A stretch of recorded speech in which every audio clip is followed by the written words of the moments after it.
So I thought, Ciara, that you had brought Kerri, beautiful Kerri, here today because she's finding balance with Kerri on Instagram, and I thought that's exactly what we need because we're a pair of balloons. Yes. And so I thought you'd brought her here. However, in the short space of time that we've been talking between getting ready and getting the altar laid out and everything, we've heard about talking to uteruses. Yes. We've heard about past life regression. There's been this is going to be off the wall. Yes. Today.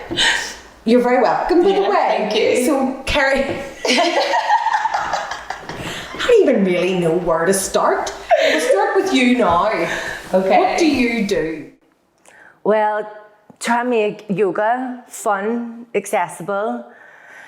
Try and get people to get out of their own way. And the easiest way to say it is move to manifest, really. That's nice. That's it. How do you use your body to manifest? Run classes on the beach, up mountains. We've seen her on the beach. Yes. When we do morning swims. Okay, This is so why I've asked her. you're there. When we're there early in the morning, as I said, we need some kind of balance. We're doing our best, aren't we? Yes, well, that's what the whole nature of this is, and so obviously Kerri was on the hit list then to help us get the balance. Yeah. And you realise I was just a balloon like you all, but that's what it's all about. It's like, that's literally what it's about. It's about being real, being raw, and knowing that we're all going through this battle together for sure. Just a journey and meeting all the different human beings as, we're learning. And what each person does to help ourselves on the journey and to help other people. And this is really why Kerri, as I say, was on my hit list to bring her in, because she's, do you know how I described you, Kerri? And I hope you don't I hope you don't be offended by this, because it's coming from a good place. Yeah. So I kind of feel like if you look at Kerri and you follow Kerri on her Instagram, she's fabulous, glamorous, beautiful, young, vibrant. But then there's the opposite side, which is the meditation, the yoga, the practice, so I described you as like the Instagram world meets the healing meditative world combined, because you look so beautiful on Instagram. You're doing your lives and you're doing your this and you're cool and funky and all this, which is what the kind of younger ones, that world meets the other world. So you're like a little bridge over, which is good. So that world can relate to you, and you're kind of helping them guys. So you're like you kind of facilitate. What I can see and the impression that I've got from Instagram is that the younger ones are like, oh my God, she's really cool, she's beautiful, she's into her glamour, she's into this. But now, welcome to this world. And it's funny you say that, because I've seen it on a clip somewhere on Instagram, but it's definitely one of my, I would say, mantras, which is be the person that you needed when you were younger. Do you know? And it really spoke to me, because kids do come to me, and younger ones. Like, I was teaching yoga down in Divis to all wee lads. Some of them had tags on. And when I walked in, like our max, and they were like, are you our yoga teacher? And I'm like, yeah, what's happening? I'm able to come down to their level, do you know, that way, and take all these philosophies and Buddhist kind of practices and tools and make it accessible to everyone, and kind of be like, okay, how can I spin this a way that is easy to understand? Even the concept of mindfulness. When I was teaching the young kids, I was like, so do you know we can time travel? And they're like, what? I'm like, yes, we can time travel into the past and into the future.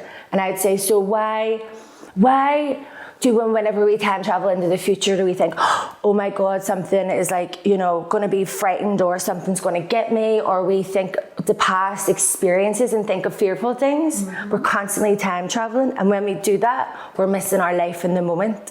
Wow. And in that moment is the only time you can truly feel bliss, is when you're in that moment and you're present. And even how I explain, like when you're in the middle of a rave, And I was at the rave. I was at the arena reunion, raving, and the wee lads from Divis, from that youth club, St. Peter's Immaculata, were like, "Here, Kerri, mindfulness." And I was like, "Yes, boys, keep her lit."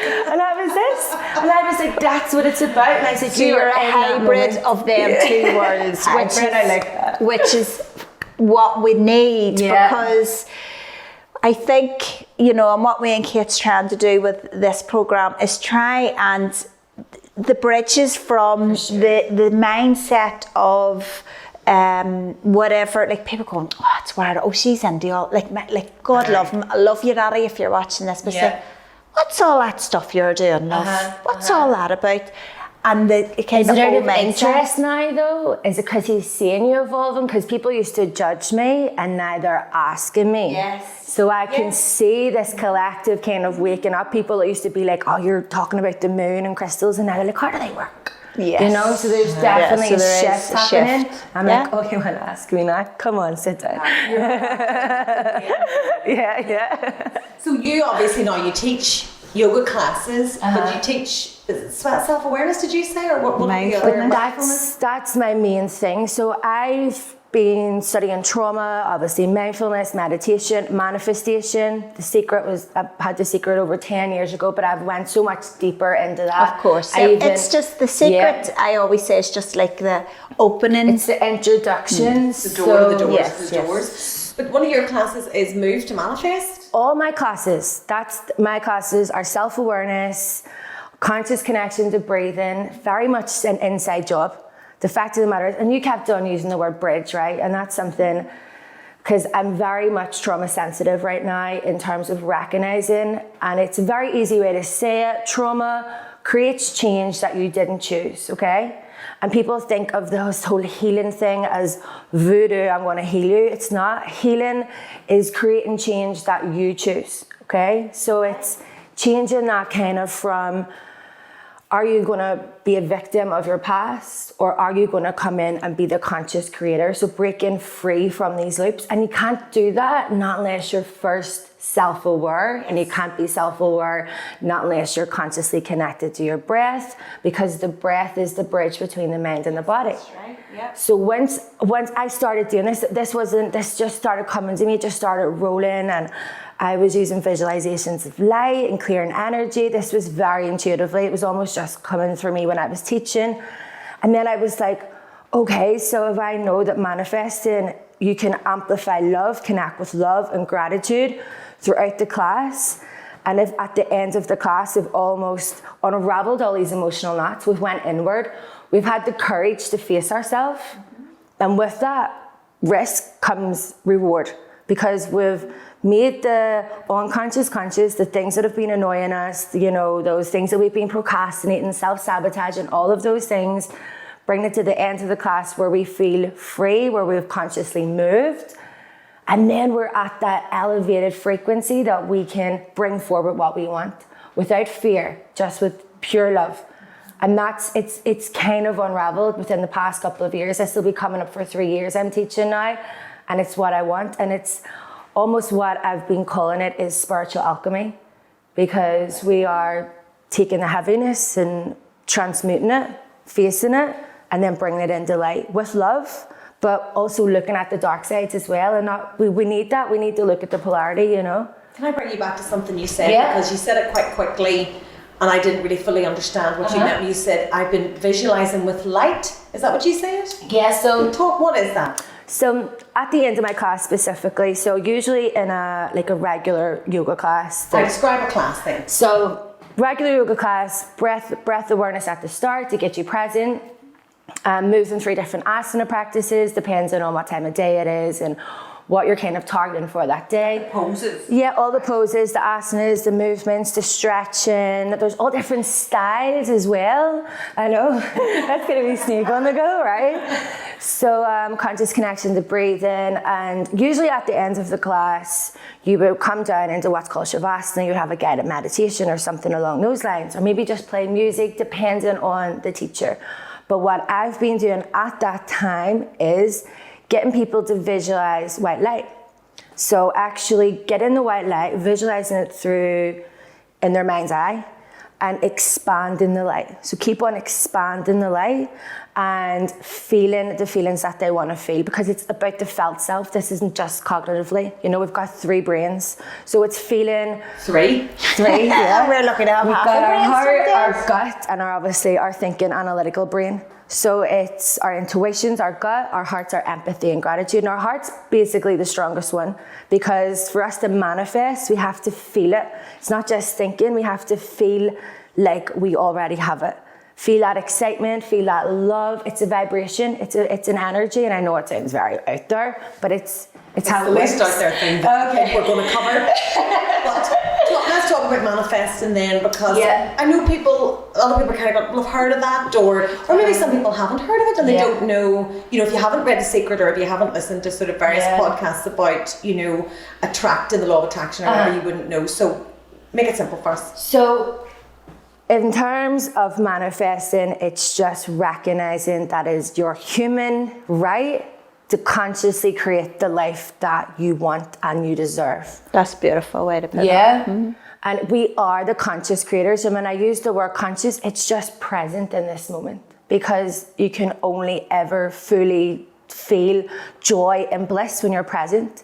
Because if you're constantly time traveling and going over, like I say to the kids, all of these different scenarios in your head, you're trapped in a fantasy or a mind movie that's not real. So it's working. Mind movie. Yeah. Oh, mind movie. Now the thing is, see, with the mind movies, yes, you can create that when you're manifesting, but first of all, we have to be present. Then we be truly present in that moment. Then I'll start to, like I was saying at the end of the class, I'll just go over this. Expand the light, come up. And then I get people to affirm different things. I get people to create heat, almost feel like we're bringing the heat in our mind. Like fire is transformative, fire breaks through. So say to yourself inwardly, I am a conscious creator, and feel the truth of those words coming to your throat. We all know that we are our own worst critique, our own bully. So I'll get people to say, I am worthy. Like, say it, because you almost feel like there's somebody's hands around your throat at times. You ever get that? Like, you're afraid to speak, you don't feel, and obviously it doesn't seem like that right now that I feel like that, but yeah, sometimes I do get like that. And then to your heart, and like I always say, unlearning fear, because that's what's our armor, that's what we've learned all along this way, especially in our community, you know. So we use fear to protect ourselves. So, but we've learned it. So it's unlearning the fear, the armor that we've put up, the lies that we've told ourselves, the limitations, and then remembering love. Love isn't, I'm not talking about love from a partner or a parent or a child, the unconditional well of love that we have inside us, you know, connecting with that, our own wholeness. And then from that, once we've done that at the end of the class, then we go to paint the picture that we want to see. Then we start to feel it, and you know, you be vibrating, you know, so you start to paint the picture, be the artist of your own life. Then we start to feel what it's like, start to visualize, whether it's, you know, financial freedom, whether it be speaking on something like this, your studio, a healthy relationship, you know, financial freedom, holidays, travel, all of those things, everything, you know, even if it's just you standing in your kitchen with your kids in bed. That's one of mine. I don't have kids yet, and I just can't wait, and I know it's going to come. And like I said to Ciara earlier on, the day you plant the seeds is not the same day you eat the fruit. I just have to trust and have faith that will trust happen the process. in divine time, you know. So I'll have this visualization of me in this class big kitchen, just standing with a glass of red, feeling I've arrived, and I'm not there yet, but I know and trust that it's coming, with my kids safely tucked in bed. You know? Yeah. So, and I don't, why is this not happening? No, I'm not resisting it, because I'm trusting I still have to learn the lessons on the way for me to be the best mother that I want to be. Okay, so I mean, when you're talking, I have 50 different things I want to say and ask you.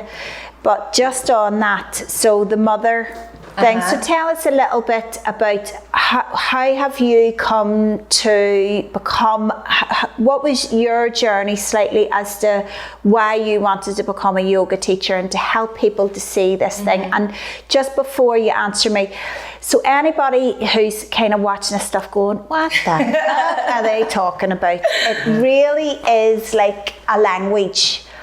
And when you learn the language, it doesn't, you will find like all these different people that we're going to be interviewing here, when I talk to Cate, you'll find it's the same language that people are talking. Like Kim's coming in on a different session and she's going to talk, and it's the same thing, just coming from a different angle about manifestation and living in the now, and very different approach. Yes, but a different approach. But so Kerri's doing it through movement and your body, but it's all trying to get us into the same. It's all the same. Feeling. It's all the same, but it's just all these different people are coming different things. So it's just finding a way that suits you. So tell us how your journey of how you have now come to. So you must have had to manifest back. How are you? This version of you. So once upon a time you went, I would love to be a yoga teacher or a facilitator of this. So tell us that wee bit. Fully acceptant of who I was, because that's it. It's like radical self-acceptance. Maybe you can't see this, but I've got birthmarks on my neck and back. Grew up in West Belfast. Was like, almost felt like a mutant. You know, because no one else is right. Because so it's like a big, massive growth on my neck and my back. It's I just call it a birthmark, but it is a tumour. And I would have run about with my hair up and not cared until I got to secondary school. Okay.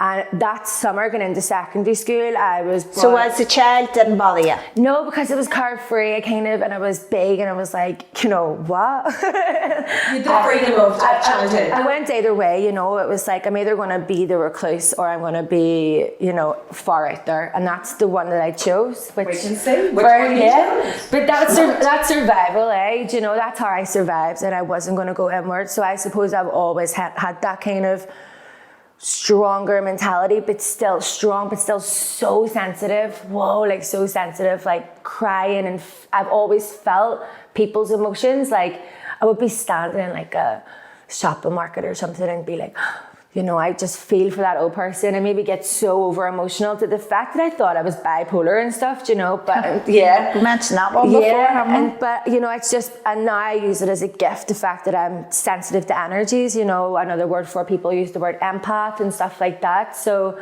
and it is all, you know, it's nice to feel deeply and love hard, you know, that way. So it's something I'm finally grateful of. You became aware then when you were going into secondary school? Yeah, but I got operations and stuff done on my neck, you know, went to St. Louise's, like, you know, I would never say I was bullied or anything. I wasn't. You know, it was almost my own inner demons. I'm never going to be loved. And these lies that I told myself, and I believed that I would never be worthy of love. And I can remember way back then lying in bed every night and thinking about when I would feel attractive and gorgeous.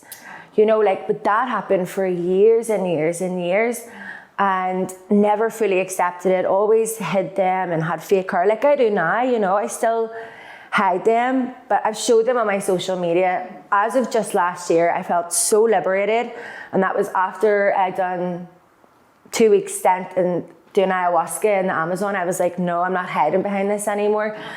And it wasn't so much for me, it was for people to help other people recognize as well, because I feel inspired when I see a woman with cellulite, or, you know, or showing their vulnerabilities. Yeah, their vulnerabilities, because like Brené Brown, you know, like I was all over her book when I was away. Like, you know, there's definitely strength in being vulnerable, and it's honorable as well, and it helps inspire other people. So I definitely did that. But yeah, just always like to care for people. Had the birthmarks, went to uni to study nursing. That all went P-Tong, which I'm grateful for now on reflection, which is like joining your dad 10 years ago, right?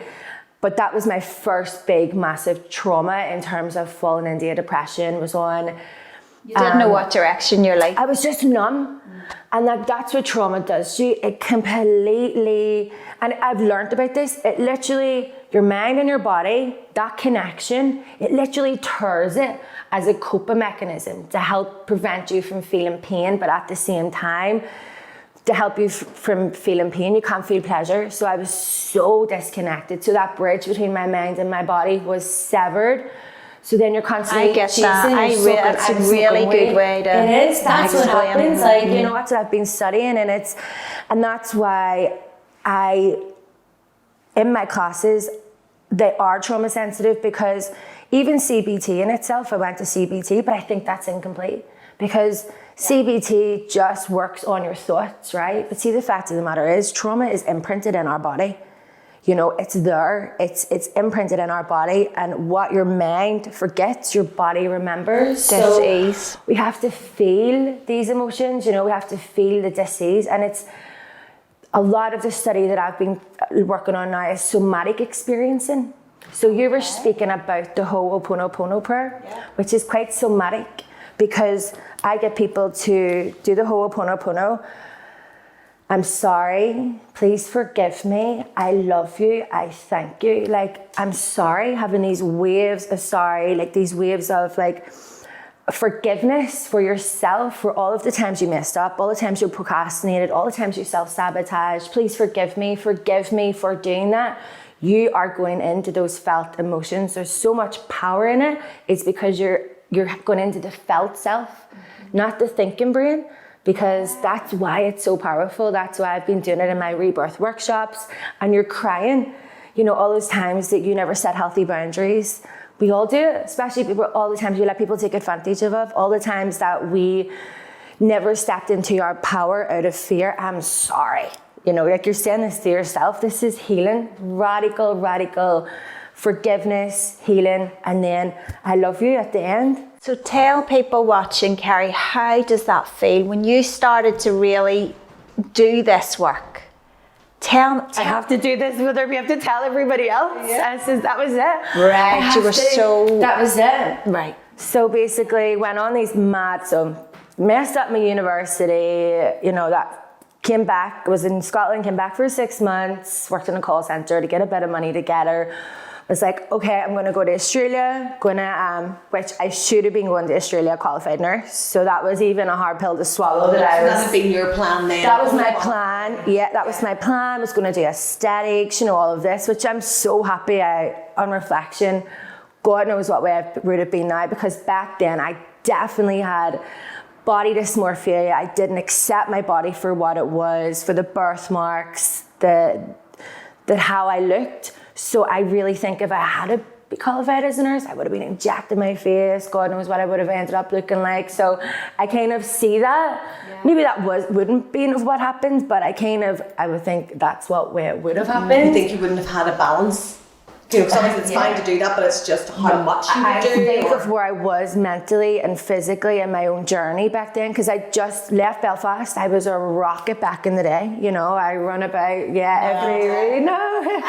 still own it. Still go to every festival and miss and rave so hard. And I love it, because that's what I said to the boys, like raving.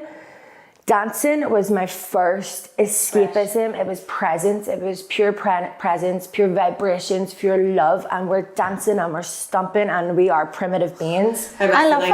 I loved it. I'm with you.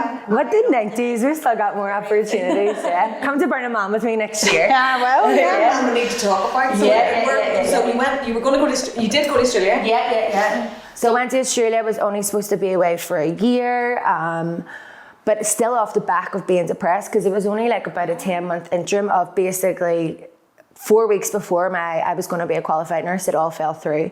And it was hard, because it was my responsibility at the same time, but it was another person being vicious and vindictive in my life. I'm very grateful of that person right now, but it was so traumatic, yeah. So I went to see a counsellor, was on antidepressants, kind of got off that quite quickly. It wasn't for me, but maybe stubborn at the same time. So went away to Australia and ended up away for like 5 years. Ended up living in Cambodia for a year, teaching English. Ended up falling in love. Ended up having a toxic relationship. It was so much learning. You ended up living? Yeah. Lived in China, you know, Thailand, everywhere. And now you're back to sunny Belfast. So it was on on the way back, basically. I was ending this relationship. I'd been away for 5 years. Things were changing in Belfast. I was just seeing so much suicide, so much mental health problems, and I'd finally found yoga and meditation. And I'd always been a manifester, you know, I'd always done that. You know, I'd known how to tune into that, but I was too busy self-sabotaging to even want to do that. You know, that's just the way we fall into it. So it came to, I was doing a meditation. I'd just been out of yoga class. I broke down crying on the floor. And I was like, there's so much more to this. So I went back and I meditated, and I literally just, you can call it an epiphany, you can call it a download, but it was basically just got told, go back to Belfast. You need to bring this back. This is what you have to do. So went to Bali, literally booked it. A couple of weeks later, went to Bali. And on the way back from Bali, went straight from Bali back home after 5 years.